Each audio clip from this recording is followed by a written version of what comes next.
सबसे पहले हम बात करेंगे एग्रीकल्चरल मार्केटिंग के बारे में। और हमारे कंट्री में एग्रीकल्चर के जितने भी मार्केट्स हैं उनको ब्रॉडली दो कैटेगरीज में डिवाइड करके देखा जा सकता है। कौन कौन सी दो कैटेगरीज में डिवाइड करके देखा जा सकता है? एक होते हैं अनरेगुलेटेड मार्केट्स। अनरेगुलेटेड मार्केट्स नाम से ही क्लियर है, ऐसे मार्केट्स जिनमें कोई set of rules and regulations नहीं होते हैं बिजनेस को कंडक्ट करने के लिए। अनरेगुलेटेड मार्केट्स ऐसे मार्केट्स जिनको कंट्रोल करने के लिए कोई फॉर्मल ऑर्गेनाइजेशन नहीं होती है, कोई फॉर्मल स्ट्रक्चर नहीं होता है। फॉर एग्जाम्पल, गांव में हाट लगती है। आपने आम तौर पर सुना होगा कि मंगलवार की हाट लग रही है, बुधवार की हाट लग रही है। ये जो हाट लगती हैं ये एग्जाम्पल है अनरेगुलेटेड मार्केट्स का। और दूसरी होती है रेगुलेटेड मार्केट्स। रेगुलेटेड मार्केट्स ऐसी मार्केट्स जिनमें प्रॉपर रूल्स एंड रेगुलेशंस होते हैं बिजनेस को कंडक्ट करने के लिए, जिनको कंट्रोल करती हैं मार्केट ऑर्गेनाइजेशंस, जिनमें एक स्टैंडर्ड मार्केट फीस होती है, मार्केट चार्ज होता है। और ये जो चार्ज होता है इसको रेगुलेट किया जाता है एपीएमसी के द्वारा, एग्रीकल्चरल प्रोड्यूस मार्केट कमेटी के द्वारा। बहुत सिंपल, हमारे कंट्री में जितने भी एग्रीकल्चरल मार्केट्स हैं उनको ब्रॉडली दो कैटेगरीज में डिवाइड करके देखा जा सकता है। कौन कौन से दो कैटेगरीज में डिवाइड करके देखा जा सकता है? एक होते हैं अनरेगुलेटेड मार्केट्स, ऐसे मार्केट्स जिनमें कोई set of rules and regulations नहीं है बिजनेस को कंडक्ट करने के लिए। जैसे गांव में जो हाट लगती हैं वो एग्जांपल है अनरेगुलेटेड मार्केट्स का। और दूसरे होते हैं रेगुलेटेड मार्केट्स, ऐसे मार्केट्स जिनमें proper set of rules and regulations हैं बिजनेस को कंडक्ट करने के लिए, जिनको कंट्रोल करती हैं मार्केट ऑर्गेनाइजेशंस, जिनमें प्रॉपर एक स्टैंडर्ड मार्केट चार्ज होता है। और ये जो चार्ज होता है इसको रेगुलेट करती हैं एपीएमसीज। यही जो हमारी एग्रीकल्चरल मार्केट्स हैं इनको और थोड़ा फॉर्मलाइज करने के लिए, इनको और थोड़ा बेहतर करने के लिए 2003 में सरकार लेकर आई मॉडल एपीएमसी एक्ट को। और इस मॉडल एपीएमसी एक्ट ऑफ 2003 को लाने के पीछे सरकार के ऑब्जेक्टिव्स क्या थे? ऑब्जेक्टिव्स बड़े सिंपल थे। एक तो सरकार एफिशिएंट मार्केटिंग का सिस्टम डेवलप करना चाह रही थी। ये जो हमारा एग्रीकल्चरल प्रोड्यूस है, ये जो हमारा रूरल डेवलपमेंट है, इसके लिए एक एफिशिएंट मार्केटिंग का सिस्टम डेवलप करना चाह रही थी सरकार। दूसरा, सरकार ये कह रही थी कि ये जो हमारा एग्रीकल्चरल प्रोड्यूस है इसके एक्सपोर्ट्स के ऊपर फोकस करो, इसके एक्सपोर्ट्स को प्रमोट करो। और एक्सपोर्ट्स को तब तक प्रमोट नहीं किया जा सकता जब तक एक बढ़िया मार्केटिंग का स्ट्रक्चर नहीं है, जब तक एक बढ़िया मार्केट नहीं है। तो दोनों चीज़ें लिंक्ड हैं। और तीसरा, सरकार बात कर रही थी कि एग्रीकल्चरल प्रोड्यूस के लिए हमें एक प्रॉपर इंफ्रास्ट्रक्चर बिल्ड करने की ज़रूरत है। इन ऑब्जेक्टिव्स को ध्यान में रखते हुए सरकार लेकर I model APMC act of 2003 को। ये जो 2003 का एक्ट है इसके फीचर्स क्या थे? सबसे पहले तो ये बोला गया कि जो भी फार्मर है वो फार्मर अपने प्रोडक्ट को मार्केट में डायरेक्टली जाके बेच सकता है। मतलब उसको बीच में रेगुलेटेड मार्केट्स की ज़रूरत नहीं है। सिंपल लैंग्वेज में अगर बोलें तो फार्मर को ब्रोकर की ज़रूरत नहीं है, बिचौलिए की ज़रूरत नहीं है अपने प्रोडक्ट को बेचने के लिए। फार्मर सीधे सीधे जाके मंडी जाएगा और अपने प्रोडक्ट को बेच देगा, कोई दिक्कत वाली बात नहीं है। दूसरा, इसमें बात की गई कि हमें state agricultural produce marketing standards bureau को भी स्टैब्लिश करने की ज़रूरत है। State agricultural produce marketing standards bureau. और इसका काम क्या होगा? जो भी एग्रीकल्चरल प्रोड्यूस है, जो भी फार्मर का प्रोड्यूस है, उसकी ग्रेडिंग करना, उसका स्टैंडर्डाइजेशन देखना और उसको क्वालिटी सर्टिफिकेशन प्रोवाइड करना। ये जो बड़े बड़े ट्रेडर्स होते हैं वो इसमें भी घपला करते हैं। फार्मर को इतनी जानकारी होती नहीं है, तो जो क्वालिटी होती है उस क्वालिटी को कम करके दिखा देंगे और क्वालिटी ख़राब दिखा देंगे तो फिर पैसा कम देंगे। इसकी वजह से फार्मर्स को नुकसान होता है।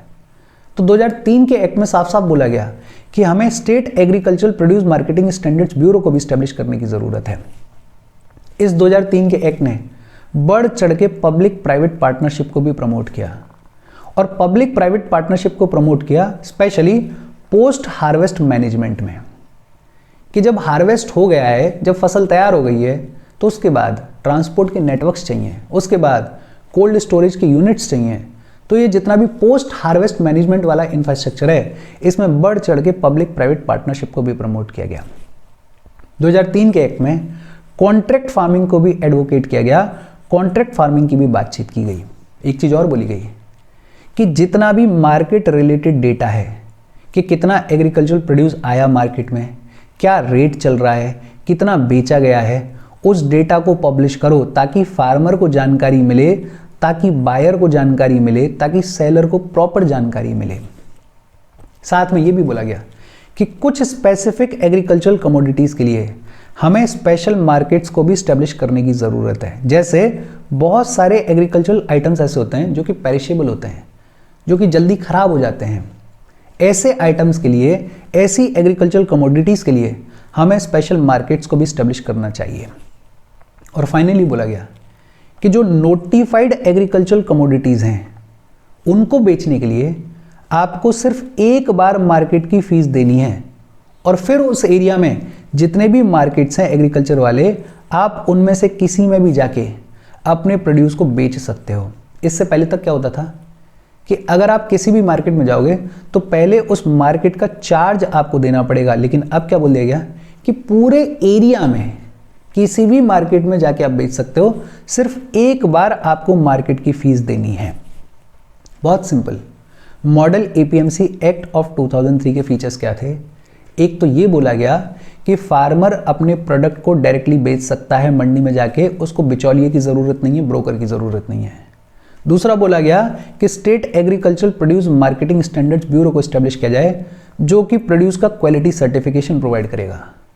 पब्लिक प्राइवेट पार्टनरशिप को प्रमोट किया गया, कॉन्ट्रैक्ट फार्मिंग को प्रमोट किया गया। साथ में ये भी बोला गया कि जो भी एग्रीकल्चर प्रोड्यूस से रिलेटेड मार्केट का डेटा है कि क्या रेट चल रहा है, कितना खरीदा गया है, कितना बेचा गया है, उसको प्रॉपरली पब्लिश किया जाए। स्पेसिफिक एग्रीकल्चरल कमोडिटीज़ के लिए स्पेशल मार्केट्स को एस्टेब्लिश किया जाए, और कुछ नोटिफाइड एग्रीकल्चरल कमोडिटीज़ के लिए सिर्फ एक बार मार्केट की फ़ीस देनी है, और एक बार अगर आपने मार्केट की फ़ीस दे दी तो उस पर्टिकुलर एरिया में किसी भी मार्केट में जाके आप अपने एग्रीकल्चर प्रोड्यूस को बेच सकते हो, कोई दिक्कत वाली बात नहीं है। लेकिन ये जो मॉडल एपीएमसी एक्ट ऑफ 2003 है, इसके सामने कुछ चैलेंजेस भी थे। चैलेंजेस क्या थे कि एक तो बायर्स के लिए एक प्रोविज़न था कि बायर जो हैं उनको एपीएमसी चार्जेस देने ही देने पड़ेंगे, इवन तब भी जब वो अपने प्रोड्यूस को एपीएमसी एरिया से बाहर बेच रहे हैं, और ये अपने आप में प्रॉब्लमेटिक था। बायर अगर अपने जो भी एपीएमसी का एरिया है उस एपीएमसी के एरिया के बाहर जाके भी प्रोडक्ट को खरीद रहा है, बेच रहा है, तो भी उसको एपीएमसी चार्जेस देने ही देने पड़ेंगे। ये बड़ा सिग्निफिकेंट चैलेंज था। दूसरा, ई ऑक्शन की ज़रूरत थी। ये जितना भी एग्रीकल्चर प्रोड्यूस खरीदा जा रहा है, बेचा जा रहा है, ये चल रहा था बुक लेवल पे, ये चल रहा था मार्केट लेवल पे, लेकिन हमें ई ऑक्शन की भी ज़रूरत थी ताकि ट्रांसपेरेंसी आए। बिड कर रही हैं बड़ी बड़ी कंपनीज, बिडिंग कर रही हैं, पैसा लगा रही हैं। अगर ऑनलाइन होगा तो प्रॉपर पता चलेगा ना कि किस रेट पे बिका, किस रेट पे खरीदा गया, क्या क्वालिटी थी, किसने ज़्यादा ऑफर किया था, किसने कम ऑफर किया था। तो थोड़ा ट्रांसपेरेंसी आएगी, और ट्रांसपेरेंसी आएगी तो फार्मर की जो इनकम है वो थोड़ी सी और इंक्रीज होगी। एक सबसे बड़ा प्रॉब्लम, फ्रेगमेंटेशन ऑफ मार्केट्स। किसी एक एरिया में छोटे छोटे मार्केट्स अलग अलग जगह पे ऑपरेट कर रहे हैं, जबकि फ़ायदे की चीज़ क्या है कि एक बड़ा मार्केट बना दो जहाँ पे सारी चीज़ें अवेलेबल है, जहाँ पे खरीदार भी है, जहाँ पे बेचने वाला भी है। बड़ा मार्केट होगा, प्राइसिंग भी बढ़िया होगी, एफिशिएंटली वहाँ तक पहुँचा जा सकता है, वहाँ का नेटवर्क भी डेवलप कर दिया जाएगा। लेकिन वो नहीं है। हमारे यहाँ पे क्या है कि बहुत सारा फ्रेगमेंटेशन ऑफ मार्केट्स देखने को मिलता है, और ये जो छोटे छोटे मार्केट्स हैं इनको एडमिनिस्टर करने के लिए अलग अलग एपीएमसीज भी होती हैं। अब सोचो छोटे से एरिया में 10 एपीएमसी फंक्शन कर रही हैं, क्लैशेस होंगे या नहीं होंगे? बट ऑब्वियस सी बात है, क्लैशेस होंगे। ये भी देखने को मिला कि ये जो मार्केट्स हैं इनमें बहुत सारे फीस, बहुत सारे चार्जेस वगैरह लगाए जा रहे थे, बहुत सारे लाइसेंसेस की ज़रूरत वगैरह पड़ रही थी, और इसकी वजह से भी पेपर कॉम्प्लिकेशंस आ रही थी। और सबसे बड़ी बात, ये जो हमारा हॉर्टिकल्चर प्रोड्यूस है इसके लिए कोई स्पेसिफिक चार्जेस नहीं थे। हॉर्टिकल्चर प्रोड्यूस जो कि पेरिशेबल होता है, जो कि जल्दी ख़राब हो जाता है, उसके लिए स्पेसिफिक स्टोरेज यूनिट्स चाहिए, उसके लिए स्पेसिफिक कोल्ड स्टोर्स चाहिए, लेकिन उनकी भी हमारे यहाँ पे कमी थी। तो ये जो 2003 का एपीएमसी एक्ट था, इसने काम तो सिग्निफिकेंट किया, इम्प्रूवमेंट किया, लेकिन इसके सामने चैलेंजेस बड़े थे। और इन्हीं चैलेंजेस को ध्यान में रखते हुए 2017 में एक और बार सरकार लेकर आई state UT agricultural produce and livestock marketing promotion and facilitation act को। मॉडल एपीएमसी एक्ट ऑफ 2017 लाया गया सरकार के द्वारा, ये जो 2003 के एक्ट के चैलेंजेस थे इनको ओवरकम करने के लिए। और ये जो 2017 का एक्ट था, इसमें सरकार ने क्या कहा? एक तो सरकार ने कल्टीवेटर को पूरे तरीके से फ्रीडम दे दिया कि वो जहां चाहे जिसको चाहे उसको अपने प्रोड्यूस को बेच सकता है। उसको देखना है कि उसको बेटर पैसा कहाँ पे मिल रहा है, जहाँ उसको बेटर पैसा मिल रहा है उस प्रोड्यूसर को जाके वो अपने प्रोड्यूस को बेच सकता है, कोई दिक्कत वाली बात नहीं है। दूसरा, 2003 के एक्ट में बात की गई थी पब्लिक प्राइवेट पार्टनरशिप के बारे में, लेकिन इस 2017 के एक्ट में पब्लिक प्राइवेट पार्टनरशिप को या प्राइवेट सेक्टर के इन्वेस्टमेंट्स को अट्रैक्ट करने के लिए प्रॉपर लीगल फ्रेमवर्क प्रोवाइड किया गया कि ये जो प्राइवेट सेक्टर है ये इन्वॉल्व हो और इंफ्रास्ट्रक्चर को डेवलप करे, मार्केट सेक्टर को डेवलप करे। फिर ये बोला गया कि पूरा का पूरा जो स्टेट है वो एक यूनिफाइड मार्केट होगा। अभी हम बात कर रहे थे कि फ्रेगमेंटेशन ऑफ मार्केट्स एक बहुत बड़ा चैलेंज था 2003 के एक्ट के सामने।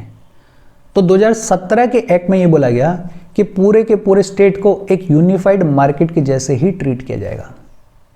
एक चैलेंज ये भी था कि बहुत सारे मल्टीपल फीसेस लगाए जा रहे थे, बहुत सारे मल्टीपल लाइसेंस की ज़रूरत पड़ती थी। तो 2017 के एक्ट में ये भी बोल दिया गया कि मार्केट फीस को और जो कमीशन चार्जेस हैं उनको हम रैशनलाइज कर रहे हैं, एक तरीके से स्टैंडर्डाइज कर रहे हैं। कॉन्ट्रैक्ट फार्मिंग के बारे में ऑलरेडी हमने बात की थी और 2003 के एक्ट में कॉन्ट्रैक्ट फार्मिंग को प्रमोट किया गया था। लेकिन अब 2017 के एक्ट में बोला गया कि जो कॉन्ट्रैक्ट फार्मिंग है इसको एपीएमसी के डोमेन से, इसको एपीएमसी के स्कोप से बाहर रखा जाएगा।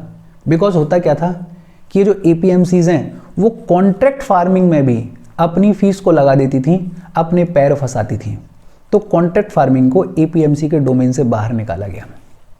एक बड़ा इंपॉर्टेंट प्रोविजन ये बोला गया कि मिनिमम सपोर्ट प्राइस से नीचे किसी भी एग्रीकल्चर प्रोडक्ट को ना तो खरीदा जाएगा ना बेचा जाएगा। मार्केट में कैसे फ्लक्चुएट कर रही हैं प्राइसेस उससे कोई फर्क नहीं पड़ता है। कोई फर्क नहीं पड़ता है कि प्रोडक्शन कम हुआ या ज़्यादा हुआ, लेकिन जो एमएसपी डिक्लेयर की गई है कम से कम उतना पैसा तो फार्मर को दिया ही दिया जाएगा उसके एग्रीकल्चर प्रोड्यूस का। इसके अलावा बोला गया कि फार्मर अगर अपना माल बेचने के लिए आ रहा है तो उसका पेमेंट सेम डे होना चाहिए, उसी दिन होना चाहिए। इसमें बहुत बड़ा घपला चलता है। आज तक भी अगर आप किसी मंडी में गए हो तो आपको पता चलेगा कि फार्मर बेचारा अपना प्रोड्यूस दे जाता है महीने भर पहले, पैसे मिल रहे होते हैं उसको महीने भर बाद, कभी 7 दिन बाद, कभी 15 दिन बाद। तो खूब डिलेज देखने को मिलते हैं। 2017 के एक्ट में बोला गया कि भैया सेम डे पेमेंट करो, फार्मर की भी तो ज़िंदगी है, उसको भी तो पैसा चाहिए।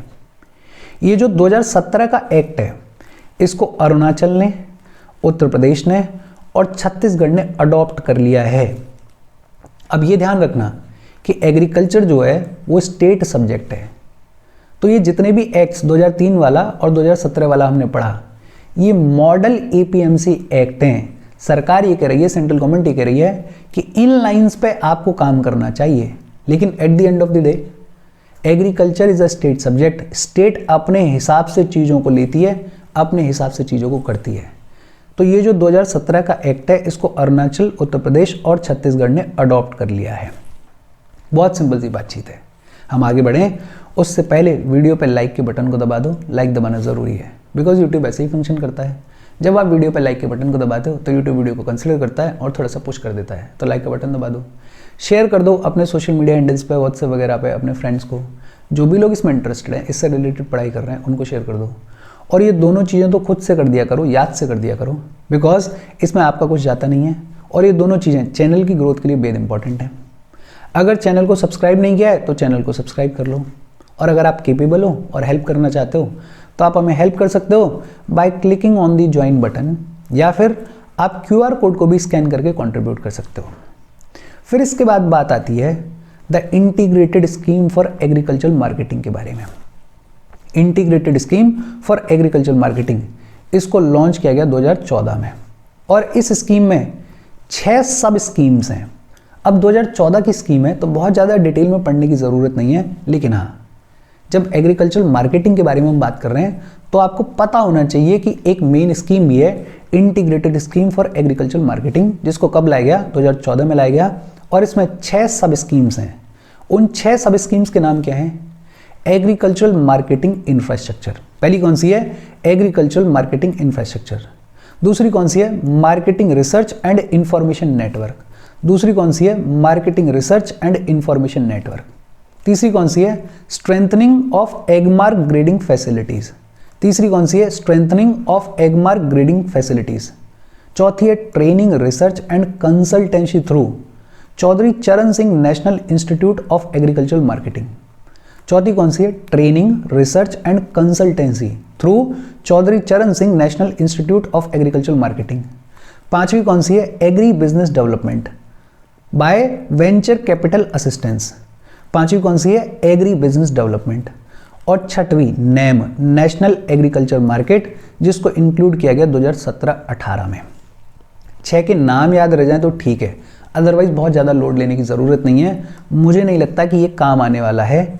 अगर याद हो जाए तो बहुत अच्छी बात है, बट उतना लोड लेने की ज़रूरत नहीं है। बट हाँ, इतना ज़रूर याद रखना कि एग्रीकल्चर मार्केटिंग को लेके एक स्कीम है, integrated scheme for agriculture marketing, जिसको 2014 में लाया गया है।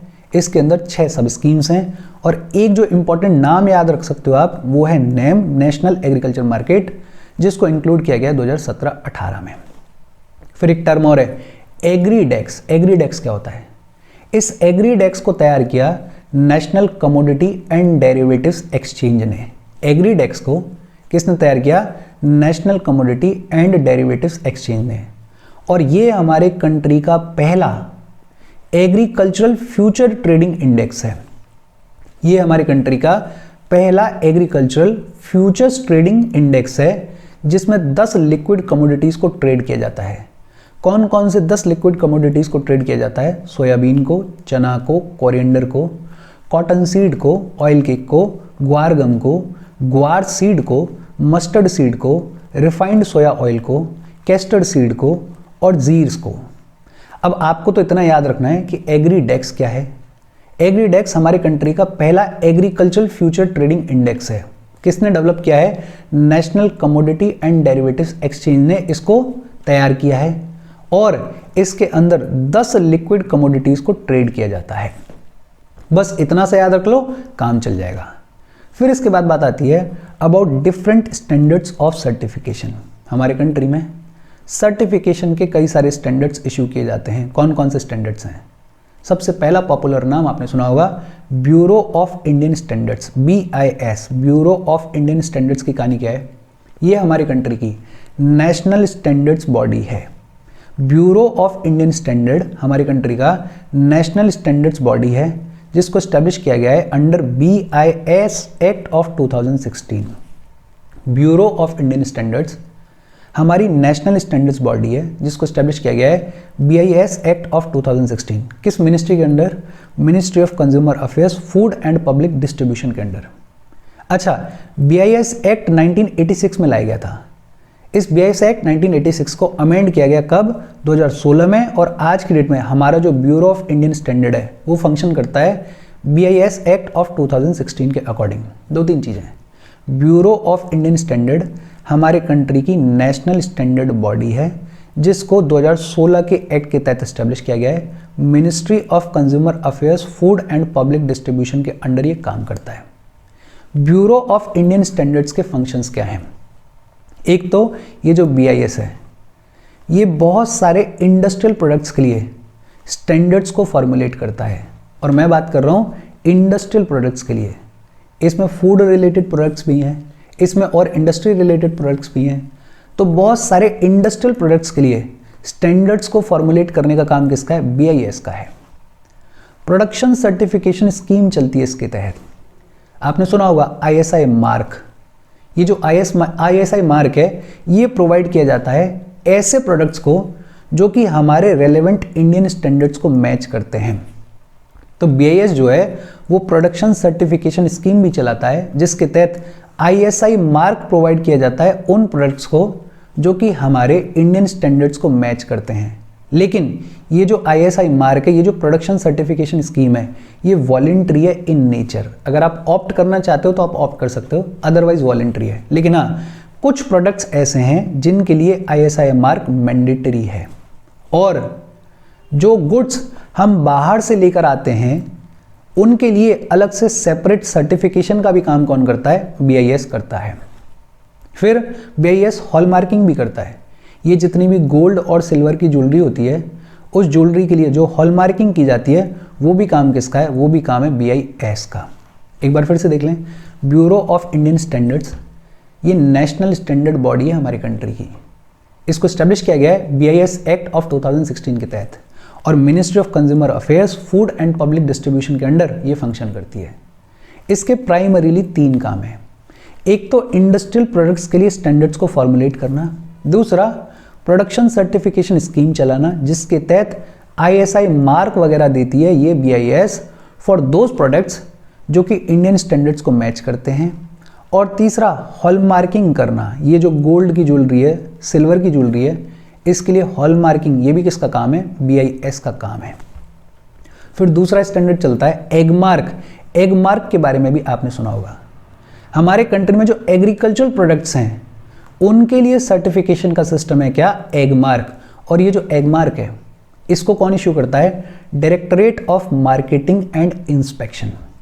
और ये जो directorate of marketing and inspection है, ये है department of agriculture cooperation and farmers welfare के अंडर। एगमार्क का हेड ऑफिस कहाँ पर है? फरीदाबाद, हरियाणा में। एगमार्क का हेड ऑफिस कहाँ पर है? फरीदाबाद, हरियाणा में। और ये जो एगमार्क है इसको लीगली एनफोर्स किया जाता है under agriculture produce act of 1937। BIS तो इश्यू करता है इंडस्ट्रियल प्रोडक्ट्स के लिए भी, इश्यू करता है ज्वेलरी के लिए भी, इश्यू करता है गोल्ड के लिए भी, और फिर बहुत सारे प्रोडक्ट्स के लिए ISI मार्क भी इश्यू करता है। तो ये जो ब्यूरो ऑफ इंडियन स्टैंडर्ड है ये तो नेशनल स्टैंडर्ड्स बॉडी है हमारी कंट्री की। एगमार्क की जब बात आती है तो एगमार्क जो है वो सिर्फ एग्रीकल्चरल प्रोडक्ट्स के लिए सर्टिफिकेट्स इश्यू करता है। इसको मैनेज कौन करता है? Directorate of marketing and inspection. Head office कहाँ पर है? फरीदाबाद, हरियाणा में। और लीगली इसको एनफोर्स किया जाता है under agriculture produce act of 1937। फिर इसके बाद एक स्टैंडर्ड है FPO मार्क।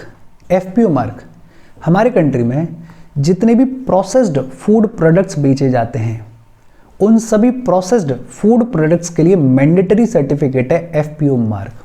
जैसे हमारे कंट्री में बेवरेजेस बेचे जाते हैं, फ्रूट जैम्स बेचे जाते हैं, पिकल्स वगैरह बेचे जाते हैं। ये जितने भी प्रोसेस्ड फूड प्रोडक्ट्स बेचे जाते हैं हमारे कंट्री में उनके लिए मैंडेटरी है सर्टिफिकेट FPO मार्क। और ये जो FPO मार्क है ये फॉलो करता है food safety and standards act of 2006 को। और ये जो FPO मार्क है इसको प्रोवाइड कौन करता है? मिनिस्ट्री ऑफ फूड प्रोसेसिंग इसको प्रोवाइड करती है। बहुत सिंपल, FPO मार्क की कहानी क्या है?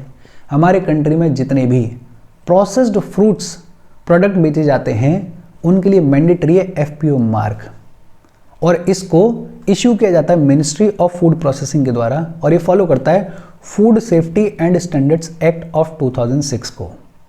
और ये बातचीत हो गई हमारी एग्रीकल्चरल मार्केटिंग के बारे में। फिर इसके बाद बात आती है एग्रीकल्चरल सब्सिडी के बारे में। एग्रीकल्चरल सब्सिडी क्या होती है? बेसिकली फार्मर्स के लिए फाइनेंशियल सपोर्ट। फार्मर्स को कुछ इस तरीके से सपोर्ट करना कि उनका जो इनपुट का कॉस्ट है वो कम हो जाए ताकि उनकी जो ओवरऑल इनकम है वो इंक्रीज हो जाए, वो बढ़ जाए। फार्मर्स को सरकार जो फाइनेंशियल सपोर्ट प्रोवाइड करती है डायरेक्टली और इनडायरेक्टली, उसको बुलाया जाता है एग्रीकल्चरल सब्सिडी। क्या बुलाया जाता है? Agricultural subsidy. ये जो सब्सिडीज प्रोवाइड की जाती हैं ये भी 2 टाइप की होती हैं। कौन कौन से 2 टाइप की सब्सिडीज होती हैं? एक होती है डायरेक्ट सब्सिडी। डायरेक्ट सब्सिडी वो सब्सिडी जिसका बेनिफिट सीधे सीधे फार्मर को मिलता है, कि फार्मर को ही सीधे सीधे पैसा दे दिया गया है, सीधे सीधे फार्मर के हाथ में बेनिफिट को थमा दिया गया है। जैसे फूड सब्सिडी है। अभी जो फूड सब्सिडी है ये एग्जाम्पल है डायरेक्ट सब्सिडी का। और दूसरी होती है इनडायरेक्ट सब्सिडी। इनडायरेक्ट सब्सिडी वो होती हैं जिनका बेनिफिट फार्मर को मिलता है लेकिन इनडायरेक्टली मिलता है, सीधे सीधे फार्मर के हाथ में कैश नहीं पकड़ाया जाएगा। जैसे फर्टिलाइजर्स के ऊपर सब्सिडी है, तो होता क्या है कि जो बेचने वाला होता है, जो सब्सिडाइज्ड कंपनी होती है, उस कंपनी को पैसा दिया जाता है ताकि वो कंपनी उस फर्टिलाइजर को सस्ते रेट पे बेचे। फूड सब्सिडी है वो तो सीधा सीधा जो फूड सब्सिडी है वो किसको मिल रही है? फार्मर को मिल रही है, तो ये कैसी है? डायरेक्ट सब्सिडी है। लेकिन दूसरी होती है इनडायरेक्ट सब्सिडी।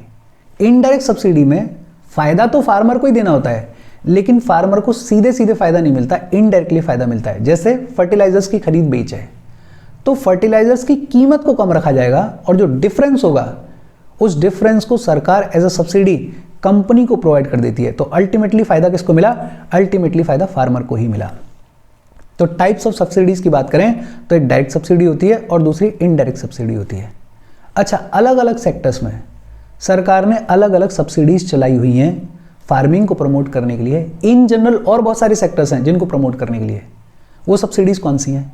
जैसे सरकार फार्म इक्विपमेंट्स के ऊपर सब्सिडी देती है। ये जो फार्म इक्विपमेंट्स हैं, ट्रैक्टर्स हैं, ये सब हैं, इनको थोड़ा सस्ते दर पे प्रोवाइड करने के लिए, फार्मर्स इनको अफोर्ड कर पाएँ, उसके लिए सरकार सब्सिडी देती है। फर्टिलाइजर्स के ऊपर सब्सिडी मिलती है, इसके बारे में कई बार हमने पढ़ा है। R&D को प्रमोट करने के लिए भी सरकार सब्सिडी देती है। जैसे हाई क्वालिटी सीड्स बनाओ, इनके ऊपर रिसर्च एंड डेवलपमेंट करो, उसके लिए भी सरकार सब्सिडी देती है। इंफ्रास्ट्रक्चर को बिल्ड करने के लिए भी सरकार सब्सिडी देती है। ये एग्रीकल्चर मार्केट के बारे में अभी हम बात कर रहे थे। Marketing infrastructure, post harvest management वाला जो इंफ्रास्ट्रक्चर है, उन सबको प्रमोट करने के लिए भी सरकार सब्सिडी देती है। पावर सेक्टर पर खूब सारी सब्सिडी मिलती है। फार्मर्स को जो बिजली मिलती है वो सस्ते दर पर मिलती है, ये पावर सेक्टर की सब्सिडी है। इरिगेशन सेक्टर में भी सरकार सब्सिडी देती है। इरिगेशन सेक्टर में सब्सिडी भी देती है और मदद भी करती है। जैसे सरकार कैनाल्स बनाएगी, डैम्स बनाएगी, ट्यूबवेल्स वगैरह बनाएगी। एम्प्लॉयमेंट सब्सिडी भी देती है। सरकार फार्मर्स को जॉब अपॉर्चुनिटीज़ देती है, इन जनरल भी जॉब अपॉर्चुनिटीज़ देती है, तो ये एम्प्लॉयमेंट सब्सिडी है। एक्सपोर्ट सेक्टर में भी सरकार सब्सिडी देती है। फार्मर्स के प्रोड्यूस को और थोड़ा कॉम्पिटिटिव बनाने के लिए एक्सपोर्ट सेक्टर में भी सरकार सब्सिडी देती है। बट यहाँ पे बहुत सारे रेस्ट्रिक्शंस आ जाते हैं because of agreement on agriculture of WTO, world trade organisation.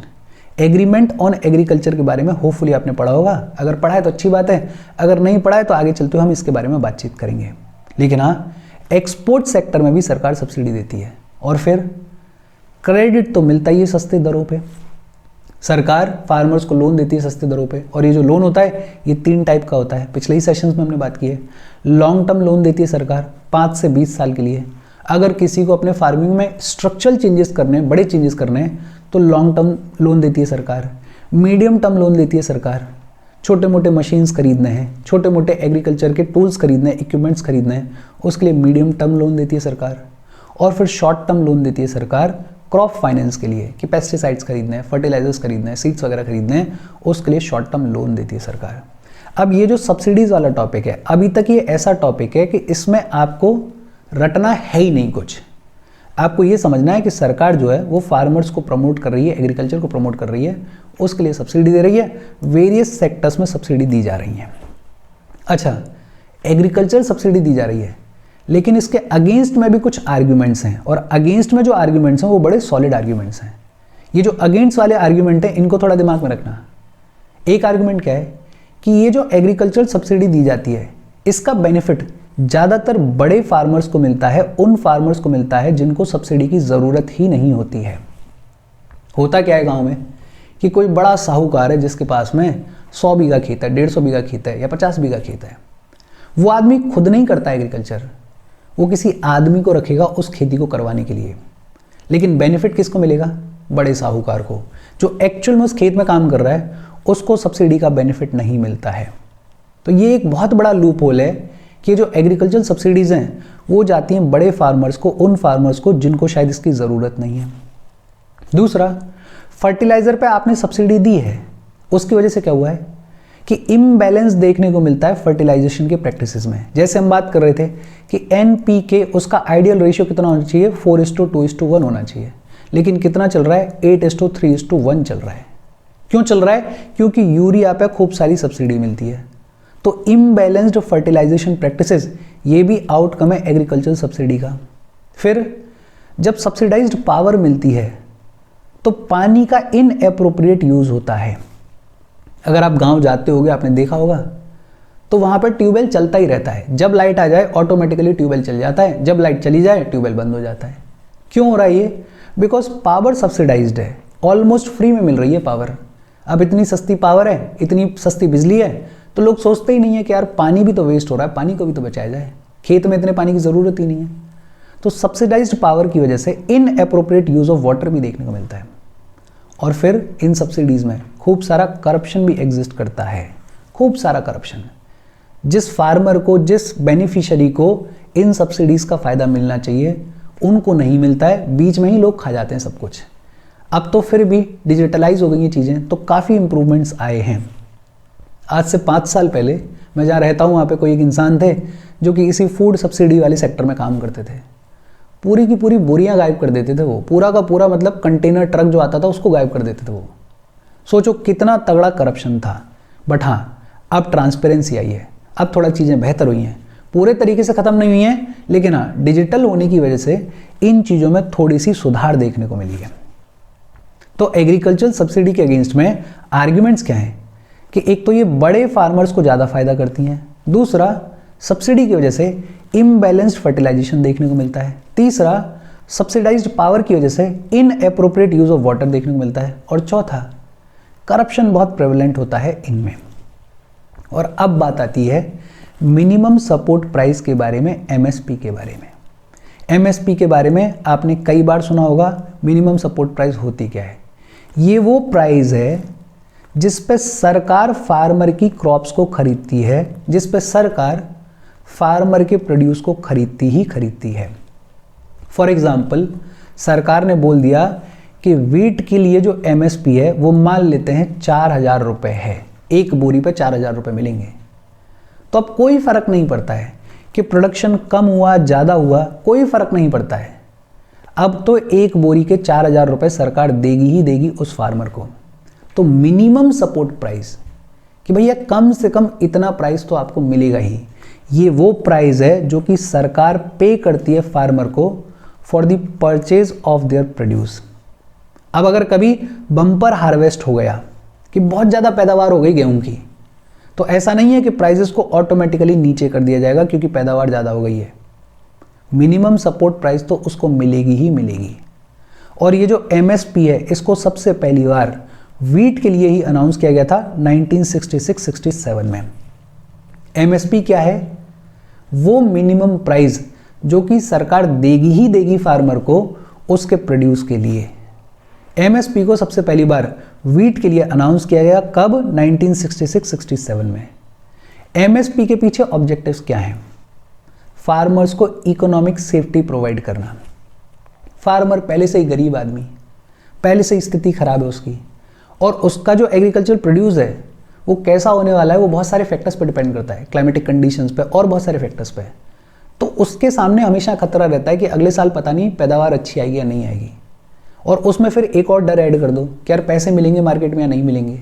उस डर को ख़त्म किया गया, फार्मर को इकोनॉमिक सेफ्टी प्रोवाइड की गई। सरकार खुद बोल रही है कि कम से कम इतना पैसा तो हम देंगे ही, आप क्यों टेंशन ले रहे हो।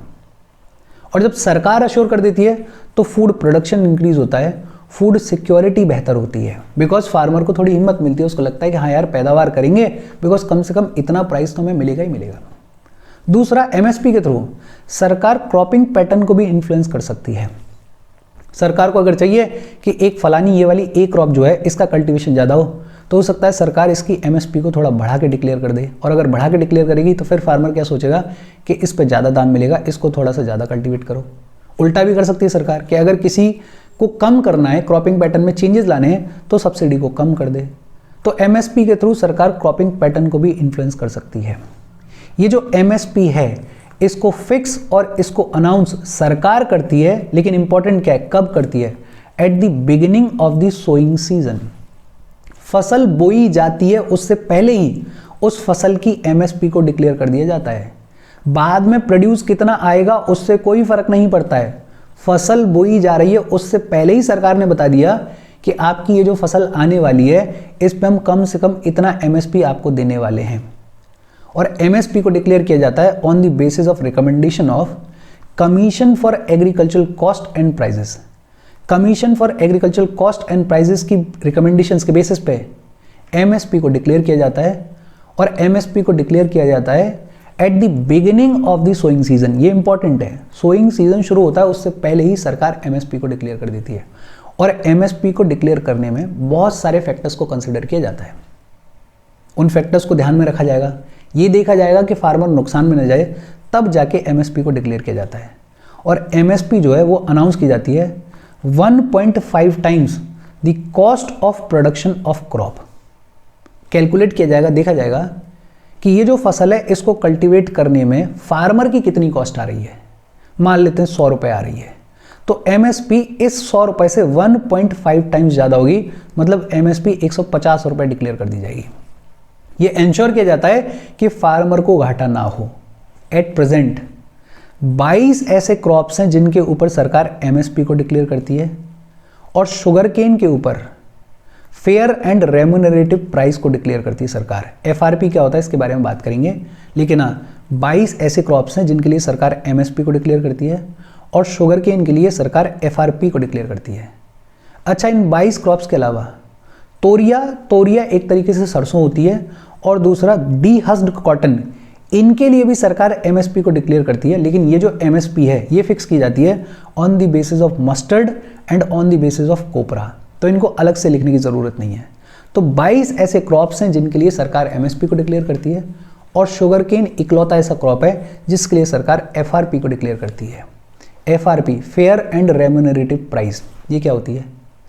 इसकी प्राइस तो फिक्स सरकार ही करेगी, लेकिन जो पेमेंट है वो करेंगे मिल ओनर्स। देखो एमएसपी के केस में क्या होता है कि प्राइस को फिक्स भी सरकार करती है, और सरकार ही इंश्योर करती है कि आप अपने प्रोड्यूस को जब मंडी में लेके आओगे तो सरकार आपको पेमेंट भी करेगी, सरकार इसे आपसे खरीदेगी भी। प्राइस भी सरकार डिक्लेयर करती है एमएसपी में, और खरीदती भी सरकार है। लेकिन फेयर एंड रेम्यूनरेटिव प्राइस के केस में प्राइस को फिक्स तो सरकार करती है, लेकिन पेमेंट करते हैं मिल ओनर्स। और ये जो एफआरपी है ये सिर्फ शुगर केन के केस में ही डिक्लेयर की जाती है। एफआरपी के पीछे कॉन्सेप्ट क्या है? शुगर केन को बहुत लंबे टाइम तक नहीं रखा जा सकता है, बिकॉज अगर शुगर केन को रखेंगे, एक जगह से दूसरी जगह तक लेके जाएंगे, तो उसका जो सुक्रोज कंटेंट है वो कम हो जाता है, और अगर सुक्रोज कंटेंट कम हो गया तो शुगर केन खराब हो जाएगा। तो ये चैलेंज है। तो क्या किया गया कि ये बोल दिया सरकार ने कि हम एक fair and remunerative price declare कर देंगे, और फार्मर के पास में जो सबसे पास मिल ओनर है आप उसके पास में लेके जाओ, उसको बेच दो। उसको हमने बोला हुआ है कि भाई ये फिक्स्ड प्राइस है, इससे कम में नहीं आप खरीद सकते हो, अगर कम में खरीदोगे तो आपको पनिश किया जाएगा। तो आप बेच रहे हो मिल ओनर के लिए, मिल ओनर खरीदेगा, मिल ओनर पेमेंट करेगा, लेकिन प्राइस कौन फिक्स करेगा? सरकार फिक्स करेगी। अच्छा, वो 22 क्रॉप्स जिनके ऊपर एमएसपी डिक्लेयर की गई है वो कौन से हैं? 14 खरीफ क्रॉप्स हैं। कौन कौन से खरीफ क्रॉप्स हैं? पैडी है, ज्वार है, बाजरा है, मेज है, रागी है, अरहर है, मूंग है, उड़द है, कॉटन है, ग्राउंडनट है, सनफ्लावर है, फिर सोयाबीन है, सीसम है, नाइजर सीड है।